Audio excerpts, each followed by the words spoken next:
The Night Ocean by R.H. Barlow and H.P. Lovecraft.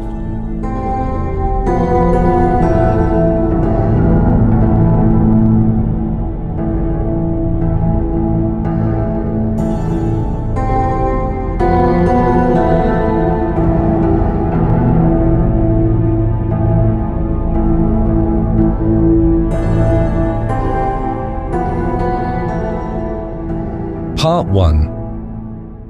I went to Elston Beach not only for the pleasures of sun and ocean, but to rest a weary mind. Since I knew no person in the little town which thrives on summer vacationists and presents only blank windows during most of the year, there seemed no likelihood that I might be disturbed. This pleased me, for I did not wish to see anything but the expanse of pounding surf and the beach lying before my temporary home. My long work of the summer was completed when I left the city, and the large mural design produced by it had been entered in the contest. It had taken me the bulk of the year to finish the painting, and when the last brush was cleaned, I was no longer reluctant to yield to the claims of health and find rest and seclusion for a time. Indeed, when I had been a week on the beach, I recalled only now and then the work whose success had so recently seemed all-important. There was no longer the old concern with 100 complexities of colour and ornament, no longer the fear and mistrust of my ability to render a mental image actual and turn by my own skill alone the dim-conceived idea into the careful draft of a design. And yet that which later befell me by the lonely shore may have grown solely from the mental constitution behind such concern and fear and mistrust. For I have always been a seeker, a dreamer, and a ponderer on seeking and dreaming. And who can say that such a nature does not open latent eyes, sensitive to unsuspected worlds and orders of being? Now that I am trying to tell what I saw, I am conscious of 1,000 maddening limitations. Things seen by the inward sight, like those flashing visions which come as we drift into the blankness of sleep, are more vivid and meaningful to us in that form than when we have sought to weld them with reality. Set a pen to a dream, and the colour drains from it. The ink with which we write seems diluted with something holding too much of reality, and we find that after all we cannot delineate the incredible memory. It is as if our inward selves, released from the bonds of daytime and objectivity, revelled in prisoned emotions which are hastily stifled when we would translate them. In dreams and visions lie the greatest creations of man, for on them rests no yoke of line or hue. Forgotten scenes and lands more obscure than the golden world of childhood spring into the sleeping mind to reign until awakening puts them to rout. Amid these may be attained something of the glory and contentment for which we yearn, some adumbration of sharp beauties suspected but not before revealed, which are to us as the grail to holy spirits of the medieval world. To shape these things on the wheel of art, to seek to bring some faded trophy from that intangible realm of shadow and gossamer, requires equal skill and memory. For although dreams are in all of us, few hands may grasp their moth wings without tearing them. Such skill this narrative does not have.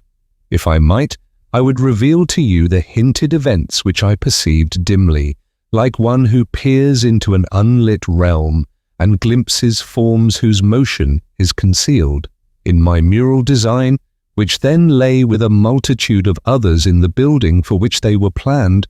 I had striven equally to catch a trace of this elusive shadow world, and had perhaps succeeded better than I shall now succeed.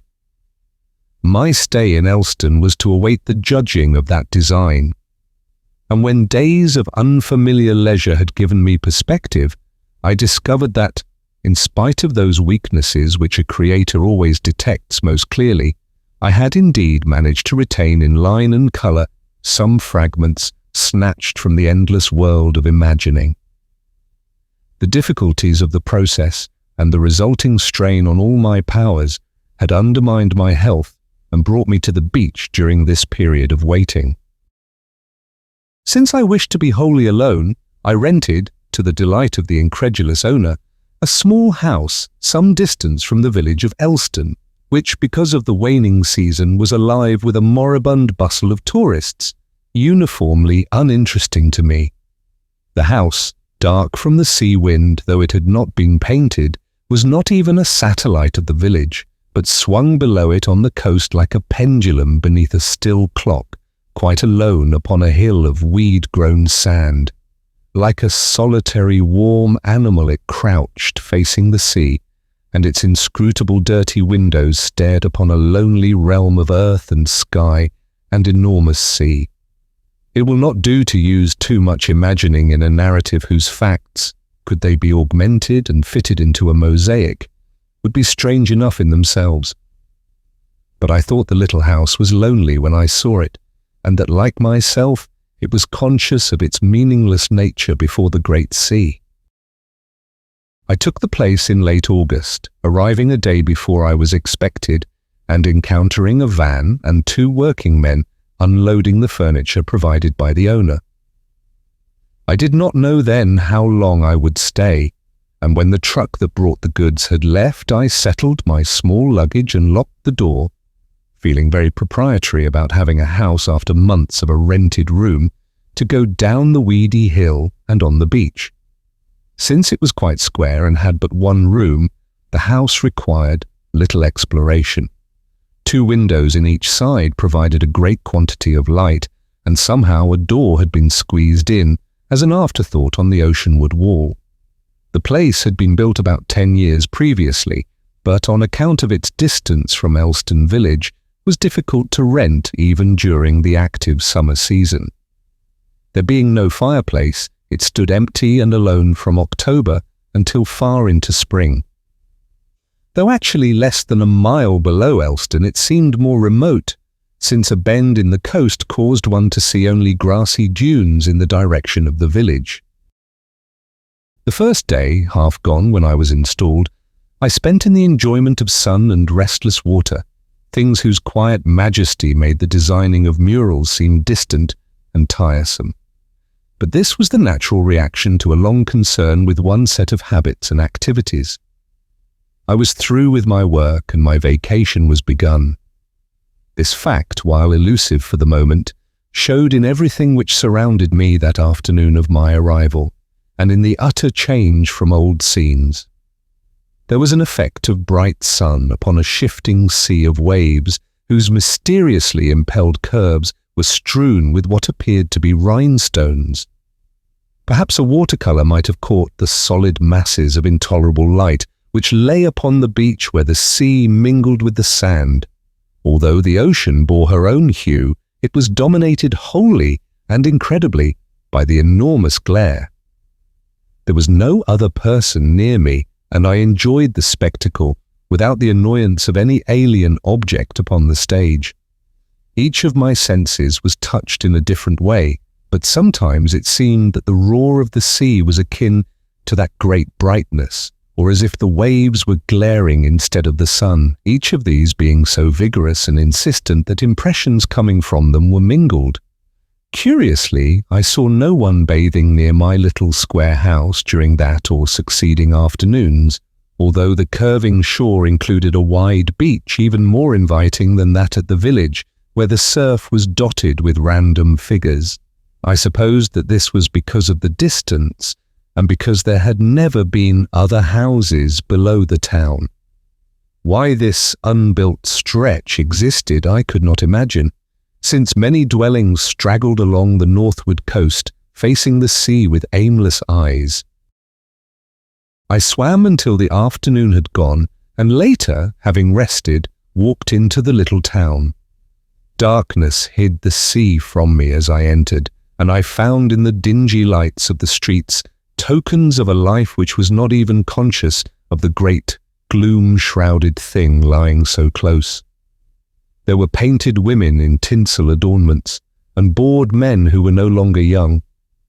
A throng of foolish marionettes perched on the lip of the ocean chasm, unseeing, unwilling to see what lay above them and about, in the multitudinous grandeur of the stars and the leagues of the night ocean. I walked along that darkened sea as I went back to the bare little house, sending the beams of my flashlight out upon the naked and impenetrable void. In the absence of the moon, this light made a solid bar athwart the walls of the uneasy tide, and I felt an indescribable emotion born of the noise of the waters and the perception of my inconceivable smallness as I cast that tiny beam upon a realm immense in itself, yet only the black border of the earthly deep. That nighted deep, upon which ships were moving alone in the darkness where I could not see them, gave off the murmur of a distant, angry rabble. When I reached my high residence, I knew that I had passed no one during the mile's walk from the village, and yet there somehow lingered an impression that I had been all the while accompanied by the spirit of the lonely sea. It was, I thought, personified in a shape which was not revealed to me, but which moved quietly about beyond my range of comprehension. It was like those actors who wait behind darkened scenery in readiness for the lines which will shortly call them before our eyes to move and speak in the sudden revelation of the footlights. At last, I shook off this fancy and sought my key to enter the place whose bare walls gave a sudden feeling of security. My cottage was entirely free of the village, as if it had wandered down the coast and was unable to return, and there I heard nothing of the disturbing clamour when I returned each night after supper. I generally stayed but a short while upon the streets of Elston, though sometimes I went into the place for the sake of the walk it provided. There were all the multitude of curio shops and falsely regal theatre fronts that clutter vacation towns, but I never went into these, and the place seemed useful only for its restaurants. It was astonishing the number of useless things people found to do. There was a succession of sun-filled days at first. I rose early and beheld the grey sky agleam with promise of sunrise, a prophecy fulfilled as I stood witness. Those dawns were cold, and their colours faint in comparison to that uniform radiance of day, which gives to every hour the quality of white noon. That great light, so apparent the first day, made each succeeding day a yellow page in the book of time. I noticed that many of the beach people were displeased by the inordinate sun, whereas I sought it. After grey months of toil, the lethargy induced by a physical existence in a region governed by the simple things, the wind and light and water, had a prompt effect upon me, and since I was anxious to continue this healing process, I spent all my time outdoors in the sunlight. This induced a state at once impassive and submissive, and gave me a feeling of security against the ravenous night. As darkness is akin to death, so is light to vitality. Through the heritage of 1,000,000 years ago, when men were closer to the mother sea, and when the creatures of which we are born lay languid in the shallow, sun-pierced water, we still seek the primal things when we are tired, steeping ourselves within their lulling security like those early half-mammals which had not yet ventured upon the oozy land. The monotony of the waves gave repose, and I had no other occupation than witnessing a myriad ocean moods. There is a ceaseless change in the waters. Colours and shades pass over them like the insubstantial expressions of a well-known face, and these are at once communicated to us by half-recognized senses. When the sea is restless, remembering old ships that have gone over her chasms, there comes up silently in our hearts the longing for a vanished horizon. But when she forgets, we forget also. Though we know her a lifetime, she must always hold an alien air, as if something too vast to have shape were lurking in the universe to which she is a door. The morning ocean, glimmering with a reflected mist of blue-white cloud and expanding diamond foam, has the eyes of one who ponders on strange things, and her intricately woven webs, through which dart a myriad-coloured fishes, hold the air of some great idle thing which will arise presently from the hoary immemorial chasms and stride upon the land. I was content for many days, and glad that I had chosen the lonely house which sat like a small beast upon those rounded cliffs of sand. Among the pleasantly aimless amusements fostered by such a life, I took to following the edge of the tide, where the waves left a damp, irregular outline rimmed with evanescent foam, for long distances, and sometimes I found curious bits of shell in the chance litter of the sea. There was an astonishing lot of debris on that inward curving coast which my bare little house overlooked, and I judged that currents whose courses diverge from the village beach must reach that spot. At any rate, my pockets, when I had any, generally held vast stores of trash, most of which I threw away an hour or two after picking it up, wondering why I had kept it. Once, however, I found a small bone whose nature I could not identify, save that it was certainly nothing out of a fish, and I kept this, along with a large metal bead, whose minutely carven design was rather unusual. This latter depicted a fishy thing against a patterned background of seaweed, instead of the usual floral or geometrical designs, and was still clearly traceable, though worn with years of tossing in the surf. Since I had never seen anything like it, I judged that it represented some fashion, now forgotten, of a previous year at Elston, where similar fads were common. I had been there perhaps a week when the weather began a gradual change. Each stage of this progressive darkening was followed by another, subtly intensified, so that in the end the entire atmosphere surrounding me had shifted from day to evening. This was more obvious to me in a series of mental impressions than in what I actually witnessed, for the small house was lonely under the grey skies, and there was sometimes a beating wind that came out of the ocean bearing moisture. The sun was displaced by long intervals of cloudiness, layers of grey mist beyond whose unknown depth the sun lay cut off. Though it might glare with the old intensity above that enormous veil, it could not penetrate. The beach was a prisoner in a hueless vault for hours at a time, as if something of the night were welling into other hours. Although the wind was invigorating and the ocean whipped into little churning spirals of activity by the vagrant flapping, I found the water growing chill, so that I could not stay in it as long as I had done previously, and thus I fell into the habit of long walks which, when I was unable to swim, provided the exercise that I was so careful to obtain. These walks covered a greater range of sea edge than my previous wanderings, and since the beach extended in a stretch of miles beyond the tawdry village, I often found myself wholly isolated upon an endless area of sand as evening drew close. When this occurred, I would stride hastily along the whispering sea border, following the outline so that I should not wander inland and lose my way. And sometimes, when these walks were late, as they grew increasingly to be, I would come upon the crouching house that looked like a harbinger of the village. Insecure upon the wind-gnawed cliffs, a dark blot upon the morbid hues of the ocean sunset, it was more lonely than by the full light of either orb, and seemed to my imagination like a mute, questioning face turned toward me expectant of some action.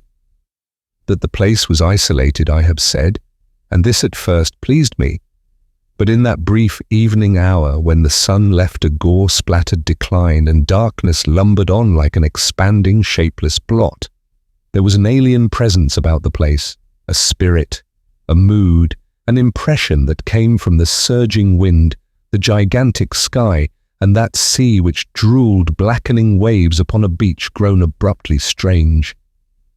At these times I felt an uneasiness which had no very definite cause, although my solitary nature had made me long accustomed to the ancient silence and the ancient voice of nature.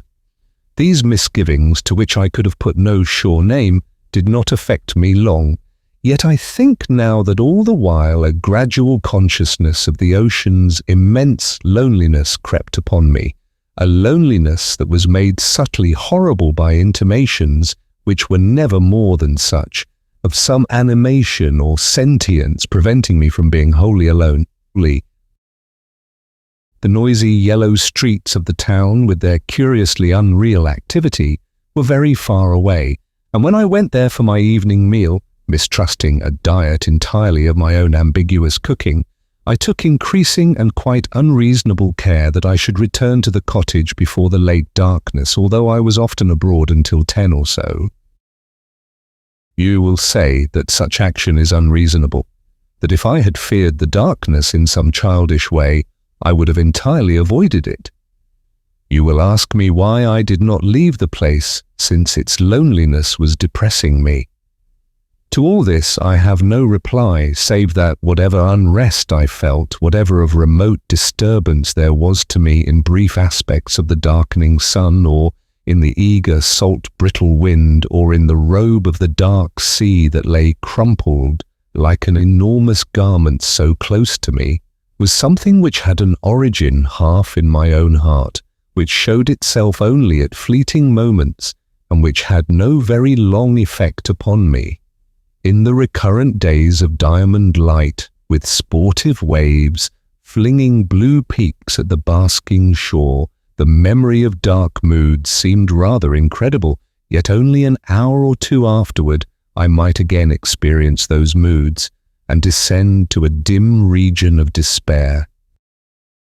Perhaps these inward emotions were only a reflection of the sea's own mood, for although half of what we see is coloured by the interpretation placed upon it by our minds, many of our feelings are shaped, quite distinctly, by external, physical things. The sea can bind us to her many moods, whispering to us by the subtle token of a shadow or a gleam upon the waves, and hinting in these ways of her mournfulness or rejoicing. Always she is remembering old things, and these memories, though we may not grasp them, are imparted to us so that we share her gaiety or remorse. Since I was doing no work, seeing no person that I knew, I was perhaps susceptible to shades of her cryptic meaning, which would have been overlooked by another. The ocean ruled my life during the whole of that late summer, demanding it as recompense for the healing she had brought me. There were drownings at the beach that year, and while I heard of these only casually, such is our indifference to a death which does not concern us and to which we are not witness, I knew that their details were unsavoury. The people who died, some of them swimmers of a skill beyond the average, were sometimes not found until many days had elapsed and the hideous vengeance of the deep had scourged their rotten bodies. It was as if the sea had dragged them into a chasm lair and had mulled them about in the darkness until, satisfied that they were no longer of any use, she had floated them ashore in a ghastly state. No one seemed to know what had caused these deaths. Their frequency excited alarm among the timid, since the undertow at Elston was not strong, and since there were known to be no sharks at hand. Whether the bodies showed marks of any attacks I did not learn, but the dread of a death which moves among the waves and comes on lone people from a lightless, motionless place is a dread which men know and do not like. They must quickly find a reason for such a death, even if there are no sharks. Since sharks formed only a suspected cause and one never to my knowledge confirmed, the swimmers who continued during the rest of the season were on guard against treacherous tides rather than against any possible sea animal.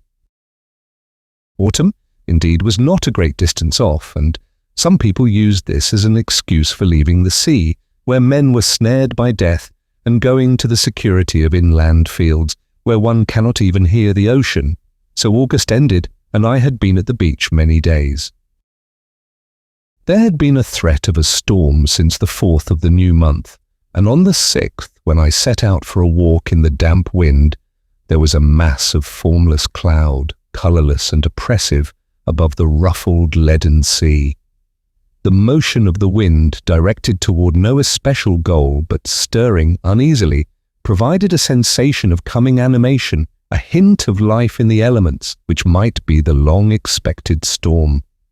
I had eaten my luncheon at Elston, and though the heavens seemed the closing lid of a great casket, I ventured far down the beach and away from both the town and my no longer to be seen house.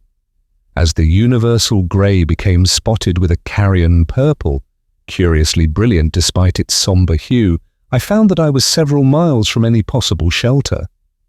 This, however, did not seem very important, for despite the dark skies with their added glow of unknown presage, I was in a curious mood of detachment paralleling that glow, a mood which flashed through a body grown suddenly alert and sensitive to the outline of shapes and meanings that were previously dim. Obscurely, a memory came to me, suggested by the likeness of the scene to one I had imagined when a story was read to me in childhood.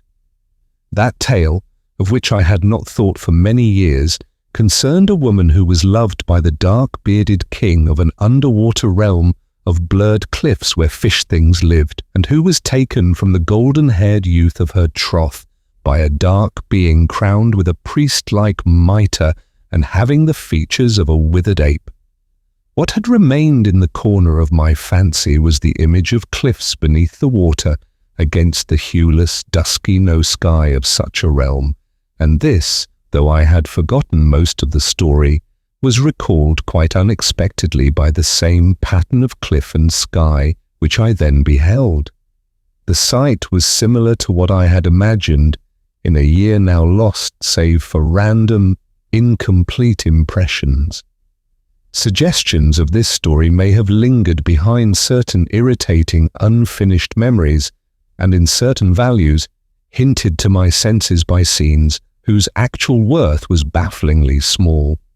Frequently, in flashes of momentary perception, the conditions more than the object being significant, we feel that certain isolated scenes and arrangements, a feathery landscape, a woman's dress along the curve of a road by afternoon, or the solidity of a century-defying tree against the pale morning sky, hold something precious, some golden virtue that we must grasp, and yet when such a scene or arrangement is viewed later or from another point, we find that it has lost its value and meaning for us.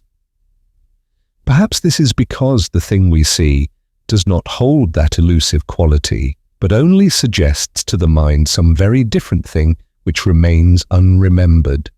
The baffled mind, not wholly sensing the cause of its flashing appreciation, seizes on the object exciting it, and is surprised when there is nothing of worth therein. Thus it was when I beheld the purpling clouds. They held the stateliness and mystery of old monastery towers at twilight, but their aspect was also that of the cliffs in the old fairy tale. Suddenly reminded of this lost image, I half expected to see, in the fine, spun, dirty foam and among the waves which were now as if they had been poured of flawed black glass, the horrid figure of that ape-faced creature, wearing a mitre old with verdigris, advancing from its kingdom in some lost gulf to which those waves were sky.